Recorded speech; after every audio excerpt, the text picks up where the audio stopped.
apprendre comment être fourmi et non pas cigale. Bonjour Guillaume Sommerer. Bonjour. Vous êtes l'auteur de Placement, muscler votre épargne dès le premier euro et vous êtes aussi le présentateur d'Intégral Placement sur BFM Business.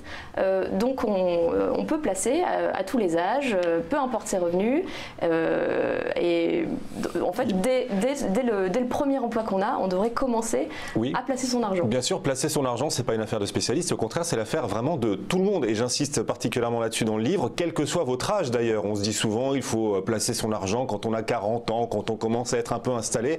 Pas du tout. C'est simple, il faut penser à construire son avenir parce que l'avenir c'est le seul endroit où on est tous sûrs de passer le restant de nos jours. Voilà, donc autant préparer le restant de nos jours et donc cet avenir. C'est important quel que soit notre âge. Qu'on ait 20 ans, 30 ans, 40 ans, 50 ans, il faut préparer ce que sera notre futur. Pourquoi y penser tôt? Parce que d'abord la retraite par exemple ça se prépare, parce que les retraites plus tard sont sans doute moins garanties qu'aujourd'hui. Il va falloir moins miser sans doute, moins compter sur les canaux de financement public, sur les aides publiques et peut-être davantage sur soi-même. Ça c'est la première raison pour laquelle tout le monde doit penser à épargner et de plus en plus cette question va devenir question d'actualité et question pour chacun. Et puis ça s'adresse à toutes les bourses, placer son argent, c'est ce que vraiment je souligne dans le livre. D'ailleurs il y a un chapitre entier consacré à placer son argent avec presque rien. Comment faire? Comment on fait pour placer quand on a quasiment rien? D'abord on économise, ça c'est très important, il faut garder le livret A, bien sûr le compte courant, c'est de l'épargne disponible. Voilà, c'est pour pallier à tout problème. Mais aussi miser sur l'épargne salariale par exemple. L'épargne salariale c'est de l'argent qui tombe pas du ciel, mais enfin qui tombe quand même de votre entreprise. Tout le monde n'y a pas accès. Tout le monde n'y a pas accès pour l'instant. C'est vrai qu'il faut être salarié et que seulement certaines entreprises en proposent. Mais le gouvernement veut généraliser l'épargne salariale. Donc ça va aussi devenir un outil, un recours, dans la loi Pacte. Un levier exact. Savoir ce qu'elle va donner cette loi Pacte. Exactement, exactement. Mais ceux qui le peuvent, vraiment ils doivent miser sur l'épargne salariale parce qu'elle offre des avantages fiscaux importants, parce que votre entreprise abonde jusqu'à 3 fois le montant que vous pourrez vous-même verser. Donc c'est très important, c'est presque de l'argent gratuit. Après c'est vrai, toutes les entreprises, vous le disiez, n'en proposent pas et toutes n'en proposent pas autant. Ça va être l'un des enjeux, mais a priori on s'oriente vers une généralisation de l'épargne salariale. Alors vous me direz, les fonctionnaires ils ne sont pas pour l'instant concernés par l'épargne salariale, mais il y a plein d'autres leviers pour... Ils ont une sécurité de l'emploi pour les retraites que n'ont pas tous les... Que n'ont pas tous les autres salariés, ça c'est vrai. Et les fonctionnaires comme les autres peuvent miser sur plein de produits d'épargne très accessibles pour à peine quelques dizaines ou voire centaines d'euros. Vous pouvez devenir propriétaire pour quelques centaines d'euros. Je pense au SCPI. Pour 200, 300 euros, vous investissez dans l'immobilier grâce au SCPI, vous avez très peu de soucis de gestion, tout ça est très facile et vous obtenez un rendement 3 fois supérieur à celui de l'assurance vie ou du fonds euro. C'est quand même pas si mal et les gens ne le connaissent pas assez ces produits-là. Parce que vous parlez d'assurance vie, justement les Français épargnent beaucoup et sont les champions de l'assurance vie ou du livret A. Oui. L'assurance vie c'est un des produits d'épargne préférés des Français. Clairement. En fait les Français ont appris à épargner pour se protéger. D'ailleurs c'est ce qu'ils disent dans tous les sondages, ils sont 65% à dire qu'ils protègent par peur de l'avenir, qu'ils épargnent par peur de l'avenir. S'ils épargnent par peur de l'avenir, ils épargnent de façon défensive, frileuse. Ils bâtissent des murs. Et c'est pour ça que l'assurance vie est emprisée. C'est que l'assurance vie, c'est un secours, c'est un recours contre les risques, contre l'instabilité économique. Certes, mais l'assurance vie ne vous rapporte plus rien. Parce que c'est pas le profil le plus dynamique qui est choisi. Ah ben non, ce sont les fonds euros qui restent quand même privilégiés. Alors même si les unités de compte montent un peu en puissance, et on le voit encore là depuis le début de l'année, 70% de l'investissement et de la collecte, ce sont les fonds euros qui rapportent quasiment plus rien, 1,5%. Quand vous voyez l'inflation qui elle aussi va atteindre cette année 1,5%, plus les frais, plus la fiscalité, ben vous perdez de l'argent. Donc quand les Français privilégient le fonds euro en se disant « Ah, c'est un placement sûr », moi je leur réponds « Oui, c'est un placement sûr de vous faire perdre de l'argent ». Le livret A, pareil, à 0,75, il vous rapporte plus rien le livret A, il vous fait même perdre de l'argent par rapport à l'inflation et pourtant le livret A, depuis le début de l'année, bat à nouveau des records. Donc là, il y a un problème et mon message donc aux investisseurs et aux épargnants dans ce livre, c'est de leur dire, au lieu de bâtir des murs quand le vent souffle, au lieu de vouloir vous protéger, bâtissez des moulins. Il y a plein de placements qui peuvent vous aider à réussir et à gagner dans ce monde qui se profile. Oui, il y a même, les Français ont même tendance à laisser végéter leur argent sur le compte courant. Vous donnez même des chiffres assez, impressionnants. 40 milliards d'euros l'an dernier ont été délaissés, abandonnés par les Français sur leur compte courant. Le compte courant, c'est le compte chèque. Donc c'est l'argent qu'on laisse sur son compte en banque tel quel. Parce que les Français ne savent plus où investir, ils ne savent plus où est le rendement. J'apporte des pistes dans ce livre. Ils ne savent plus où il est, donc ils le laissent sur ce compte chèque. Mais ce compte chèque, il leur rapporte carrément zéro. Donc c'est le pire du pire. Il rapporte moins le compte chèque que tous ces placements que les Français commencent à moins aimer. je ne comprends pas ce choix, d'autant plus que le compte chèque coûte de l'argent puisque la banque vous prélève dessus des frais de tenue de compte. Donc vous perdez vraiment concrètement de l'argent à y laisser votre argent. En fait, les épargnants, en laissant autant d'argent sur le compte chèque, ils font comme les électeurs. Ils s'abstiennent, ils évitent de choisir. C'est un choix, c'est un signe sans doute de moins respect. Ils choisissent de perdre de l'argent. Ou ils choisissent de perdre de l'argent mais ils ne le savent peut-être pas. Ou ils se disent, ok je perds de l'argent mais au moins je garde une liberté de pouvoir investir cet argent qui est sur mon compte chèque comme je veux, quand je voudrais. C'est de l'argent disponible. C'est vrai, mais faites-le, le laissez pas sur le compte chèque, faites-le parce qu'il y a vraiment des oasis. Vous pensez être dans le désert, c'est faux, il y a des oasis de rendement et j'espère pouvoir le prouver. Non, alors pour vous, il faut prendre des risques, il faut investir en bourse.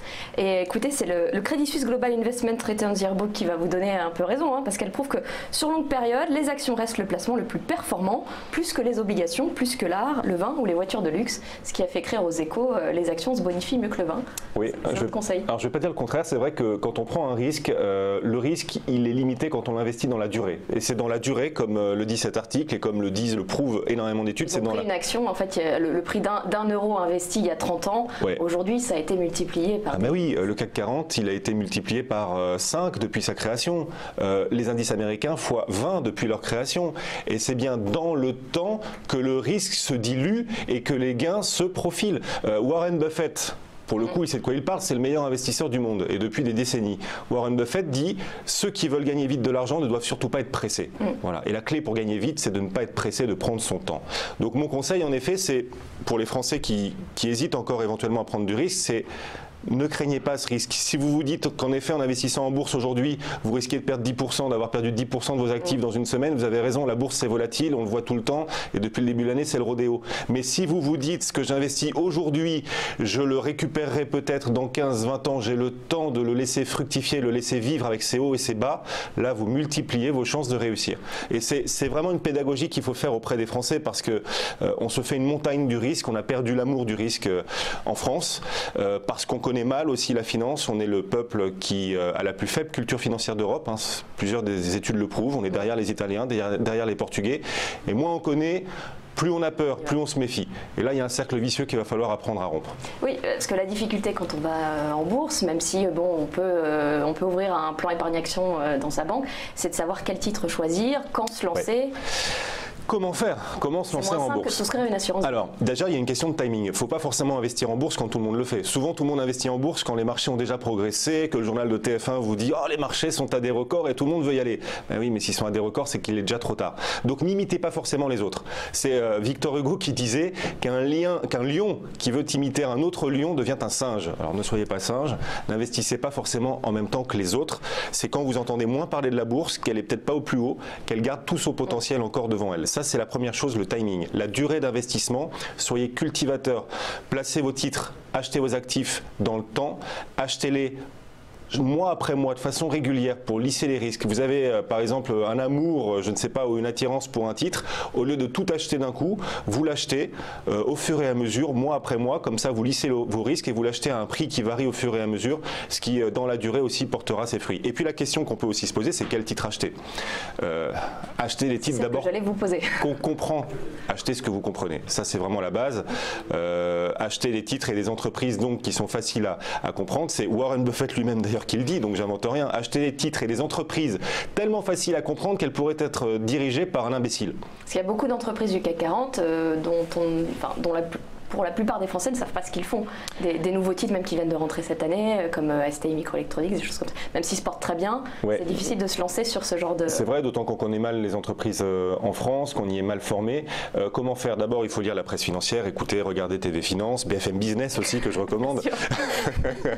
Et surtout, par exemple, miser sur la connaissance des autres, faire confiance aux autres. Ceux qui n'y connaissent rien, par exemple, peuvent investir grâce à des clubs d'investisseurs. Pour ceux, par exemple, qui se disent « j'ai jamais investi en bourse, mais là, je me rends compte que mon assurance vie, ça ne me rapporte rien.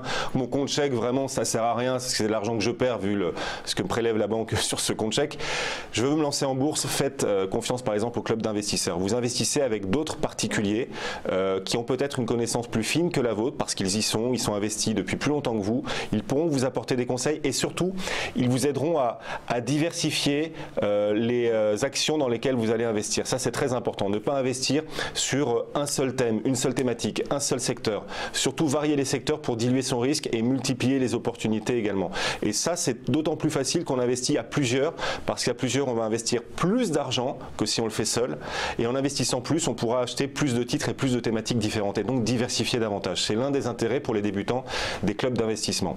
Et puis, une clé, c'est le dividende. Pour ceux qui ont peur en se disant mon Dieu, les marchés peuvent d'un seul coup baisser, décrocher. Il y a le dividende, ça c'est une jambe qui peut vous sécuriser, vous stabiliser. Le dividende dans la durée, c'est 60% de la performance des actionnaires. 60%. Et la variation du titre en bourse, seulement 40%. Surtout qu'en France, on est un peu les champions du dividende.